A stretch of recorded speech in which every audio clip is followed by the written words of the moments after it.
What is up, everybody, and welcome to a brand new ShawnSetGO video. Today, we're going to be talking a little bit about the things that we've learned now that parts of Undermine are now here for us, and a lot of people have experiences from the PTR. So with that being said, of course, if you're liking this video at any point, give the video a like. Of course, subscribe to the page while you're at it.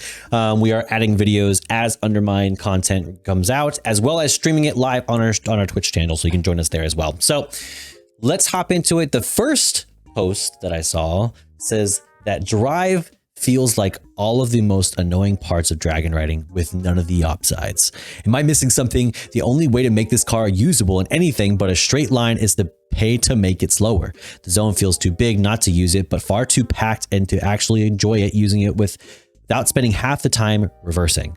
Edit. For everyone commenting the same thing, the feature is cool. It feels fun to drift around in about 1/4 of the zone that seems designed for it. The problem is everywhere outside the middle hub and spoke seemingly exist to slow you down entirely, even with good drift control. I just want to drive a car fast, and when given the only zone this lets you do that, you'd think that there'd be more of a bit catering towards it. So totally understand this perspective. And this is the first thing I saw too when I saw people playing the PTR and complimenting it. It seems like a lot of people who are kind of glazing it are saying that, oh, it's something that you get used to, just like with dragon riding. But it does seem like as well that there's an issue of the city just being too packed to actually have any maneuvering around that's reasonable. I think that there needs to be less collision. And I think honestly, when you're driving, there needs to be less things that you're just going to crash into, or just make it so anywhere that you're driving is like a street versus like a sidewalk. Like you can't drive in those areas, so it's not so much of a collision as much as it is just a bounce or something like that. It seems like an easy pathing thing, but maybe it's a lot more difficult than it's seeming. From what I've seen so far, it does seem like the areas are quite maximized, at least a little bit, to where it can fit a vehicle, but it's not to the point where I think people have a handling down on it. And whenever you're having to sacrifice so much of the speed for just avoiding having to reverse, it becomes a pain. So let's see what people are saying. First one says, what we're really missing are the long highways that curl and duck and dive and under each other like Ashura or Kazan. I'm surprised that they actually haven't made any roads like those. They are an essential part of Goblin architecture, seemingly forgotten. Yeah, I think like having like just a single story is kind of a miss. I think you should have tons of like this is a GTA mindset, but like tons of ramps, tons of like the garages going up, things going down, highways, side streets, surface streets, but just areas that you're supposed to drive. Even if there's nothing else there other than stuff to interact for your vehicle specifically, it's meant for it. So why not just have it? I think making things undercomplicated and condensed, or complicated and condensed, either way, the condensing of it, making it smaller, I think is the problem here.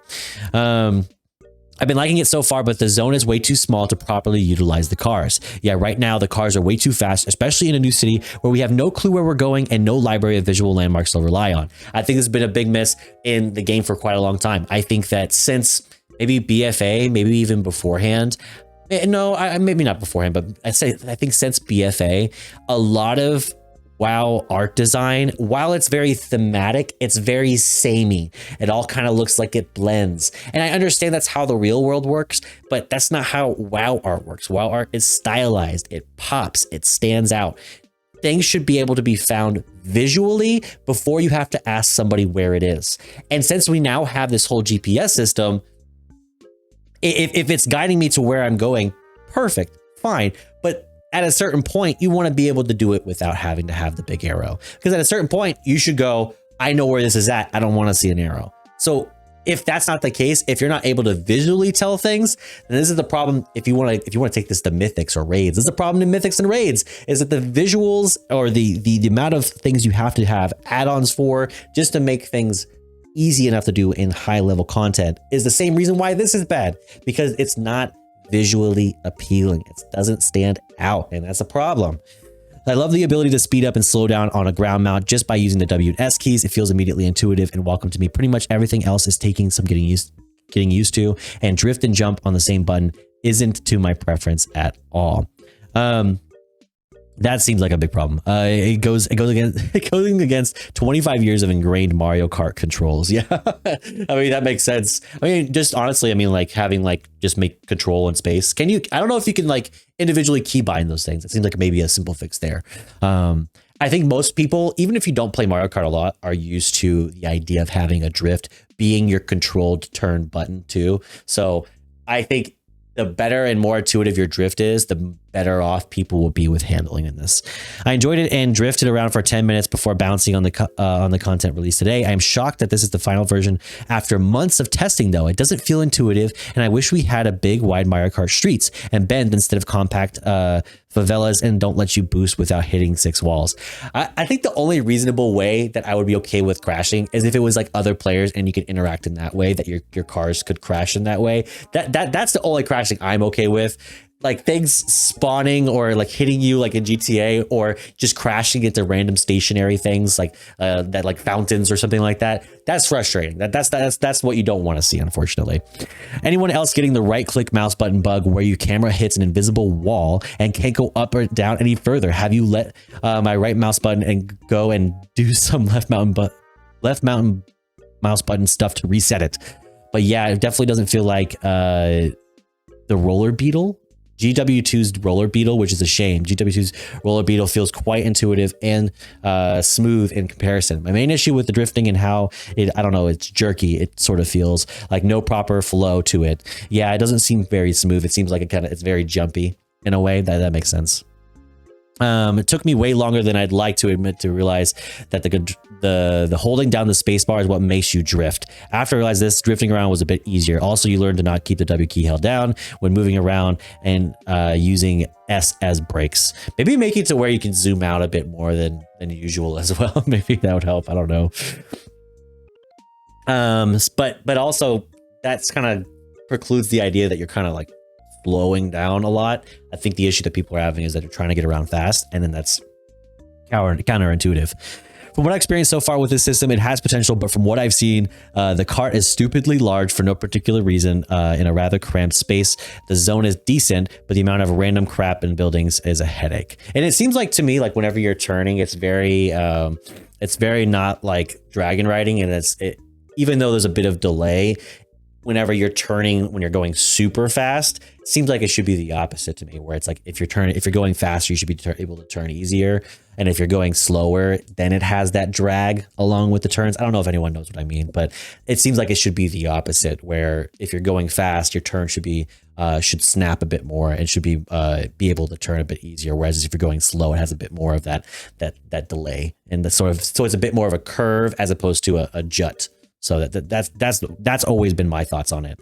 But let's look at something a little bit more positive for the latter half of this video. In this second post, this one says, as a dedicated Goblin player, it's nice to see little touches like this as an 11.1 NPC dialogue acknowledging the player's character race. So things like, you don't want to be shot, you pay the toll. That still applies to Fancy Pants from Kazan. Kazan, I hope that you aren't too high and mighty for my little inn here. The work for Bilgewater, right? There was a time when they weren't so nice. Remember who your old boss was. Wow, is that a Kazan accent? That takes me back. You're from Kazan. You ever see football games there? I heard they got wild. There's way too many goblins here for this to be innocent as a toll booth. We've stumbled upon a big operation. I think these are the small things that I think are important in updates like this, where it seems like it's more of a living city and living characters versus just it being sort of stationary, and that is important. Yep, it's nice when they do this and awful when they don't, just like with Night Warrior Quest. And Toronto was like, you'll always been a loyal ally to my people. Girl, I am your people. Yeah.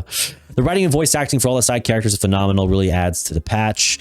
Yeah, that's nice. Oh, I gotta ask though, is Renzik just not voiced, or is my game bugging out? Renzik's VA is on strike. So, yeah, okay, that's rough. Thanks for calling it out. The little stuff like this is what makes the game awesome after so many years. There's always something I feel Quest has lacked reactivity to your race. And this is what I think when we're thinking about older expansions, what needs to happen to either quests or to NPCs specifically, is that they're living in a world that's actively past your expansion. So can we just update the the quests that say we're mainly doing for a campaign, the campaign quests specifically, can we update those to reflect that? Or can't, because we're breezing through them anyways. I mean, unless you're purposefully going through them, say for lore and information, you're kind of breezing through them. Can you give me like the footnotes of what you're going after or what's going to happen? That way I can experience it in game instead of having to read a bunch of different books or go outside and try to find the lore outside websites. I'm not saying outside. We don't go outside here. That's pretty cool. Would have been sick if we got some goblin customization along with the patch though. Feels like a missed opportunity to give playable goblin race itself a bit more love. It could really use some love. Even some racial ability adjustments would help put them on the map. I agree. I think this would have been a much better addition to it. I think it's totally fair if you get a goblin I wanted to say expansion, but a goblin update that you have some additional customizations added, even if it's just like a small accessory of some sort. That totally makes sense to me, but I'm sure they'll have like transmogs that are very much themed, but that's kind of for everybody. But I don't think you have to give something to everybody. I think it is important to give something to people who play a certain race, especially when you look at the race statistics and you see like how low certain races are. I think like if you're looking at it, for the game, of course, like blood elves are like super high, but and we've looked at this before, but the one for, if we look at goblins specifically, let's see, goblin 1.8%. So, I mean, it would have been nice to have something there to kind of up those numbers a bit. I think there should be more active effects to try to make people like these numbers kind of increase. These ones that are all sitting at like the less than 3%. Get boosted up a bit, because I mean, this being the case still is it's kind of sad. You want to see a good amount of like variety in the game, at least in my opinion. And then it says, it's sort of a weird to refer to you as from Kazan, considering Undermine is literally underneath it. I wish we got Kazan to like the partially destroyed island and a different entrance to the Motherlode and Bilgewater Port. Part of Undermine that we get to explore is just a downtown area. There are rockets to other districts that we can't use. It's actually been the thing mentioned before in that one missed goblin story. They mentioned a distinction between the honest proletarian Undermine goblins and the surface brats living up topside with their fancy schmancy sunlight and breathable air. Oddly enough, this sounds like a gacha lore. Like it's just like there's like a topside rich society and then underground. I feel like this is the story of like Honkai Star Rail. Which one was first? I'm joking. Stop. I wonder if they comment on gnomes or gnome engineers. I've heard apparently goblins. Yeah, no, goblins. It says right here, it says the NPCs will run up and slash rude. I saw it as I looked at my other screen. Yeah, they'll slash rude to goblins, which I think is hilarious. I was wondering if goblin players would get a special nod. I'm really glad they did. Yeah, so I mean, there's these things I think feel good in the game. It's good to have things that really attend to these things. I would say if we're thinking about making the good better, right?